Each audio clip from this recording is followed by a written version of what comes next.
एक जंगल में एक दुष्ट और लालची भेदिया रहता था। एक दिन उसने एक हिरण का शिकार किया। शिकार के बाद पर वह अपने लालच पर नियंत्रण नहीं रख पाया और जल्दी जल्दी उसे खाने लगा।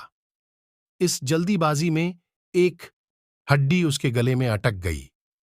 हड्डी अटक जाने पर वह बहुत परेशान हो गया। अब उससे न कुछ खाते बन रहा था, न ही पीते। उसने बहुत कोशिश की कि किसी तरह हड्डी उसके गले निकल जाए, लेकिन सारी कोशिश बेकार गई।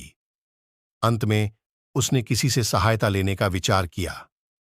वह सोचने लगा कि ऐसा कौन है जो उसके गले से हड्डी का टुकड़ा निकाल सकता है। कुछ देर सोचने पर उसे सारस का ध्यान आया। सारस की लंबी गर्दन और चोंच थी। वह उसके मुंह में अपनी चोंच घुसाकर आसानी से हड्डी निकाल सकता था।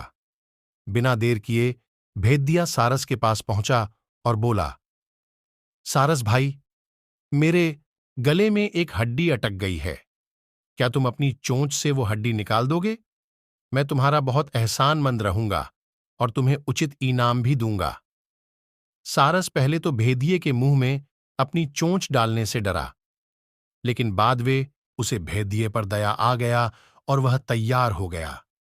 भेदिये मुंह खोलकर खद्दा हो गया और सारस ने उसमें अपनी चोंच डाल दी, लेकिन उसकी चोंच हड्डी तक नहीं पहुंच पाई।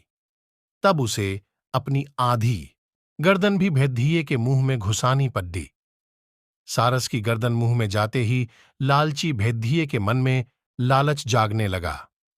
उस सोचने लगा कि यदि मैं इसकी लजीज गर्दन को चबा पाता तो मजा आ जाता, लेकिन उस समय उसे अपने गले में फंसी हड्डी निकलवानी थी, इसलिए वह मन मारकर रह गया। कुछ ही देर में सारस ने उसके गले से हड्डी निकाल दी।